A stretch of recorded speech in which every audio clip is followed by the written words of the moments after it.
This is VOA News. I'm Marissa Melton. Fighting in Ukraine is grinding on after the country marked a year since Russia's invasion. AP correspondent Karen Chamas reports. Ukrainian soldiers fire off Soviet-era Grad rockets at Russian positions in the northeast province of Kharkiv. Here, tense battles are continuing between Russian and Ukrainian forces. One Ukrainian soldier, called Vitaly, told the AP fighting is fierce along the front line and that positions change every day. Part of the Kharkiv region is still under Russian control. Standing in a forest several kilometers from fighting positions, a priest sprinkled water to bless the soldiers of Ukraine's 14th Separate Mechanized Brigade. The brigade also took part in a ceremony where some were given medals for bravery, an attempt to boost morale as the war stretched on with no clear end in sight. I'm Karen Chamas. Hundreds of protesters in Paris on Saturday demonstrated against Russia's war in Ukraine to mark the first anniversary of the invasion. Many waved Ukrainian flags, while others held placards calling for peace and attacking Russian President Vladimir Putin. Other demonstrations simultaneously took place in other European capitals, such as Berlin and Brussels. Nigeria's presidential election was marked by long delays at some polling stations on Saturday, which did not deter large crowds of voters hoping for a reset after years of worsening violence and hardship under outgoing President Muhammadu Buhari. By evening, some polling stations were already counting ballots, while voting was still going on at others and had not taken place elsewhere. Some voting is now expected to take place on Sunday. Some states were expected to announce results on Sunday, and the final tally from all 36 states is expected within 5 days of voting. This is VOA News.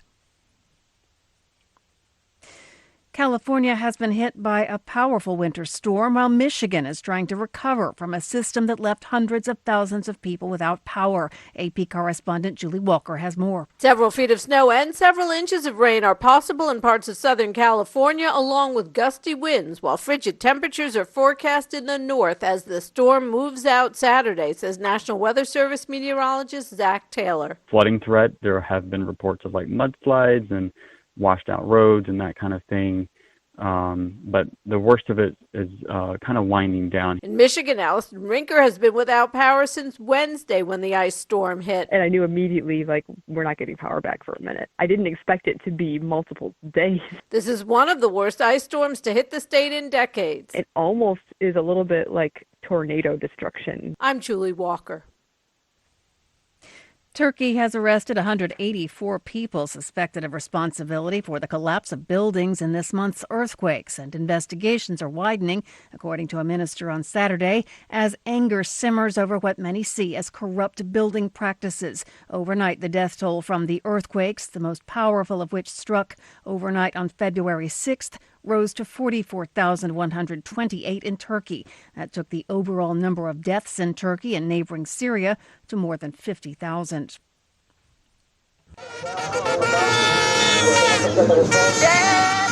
Tens of thousands of Israelis joined demonstrations in Tel Aviv and Jerusalem on Saturday for the 8th consecutive week against controversial judicial reform plans by Prime Minister Benjamin Netanyahu's new right-wing government. Critics say the government's plan undermines the court's independence while handing the government unbridled power, which would in turn endanger minority rights, encourage corruption, isolate Israel diplomatically, and wreak havoc on its economy. Netanyahu says the reforms will strengthen democracy and boost business. He's dismissed the protesters as anarchists, unwilling to accept the decisive right-wing victory in a November 1st election. Authorities in Cameroon say at least 19 people were injured in an explosion at a sports event in southwest Cameroon. 9 athletes competing in the Mount Cameroon Race of Hope in Buea town were injured, as well as 10 civilians, including a baby. The annual race was celebrating its 50th anniversary.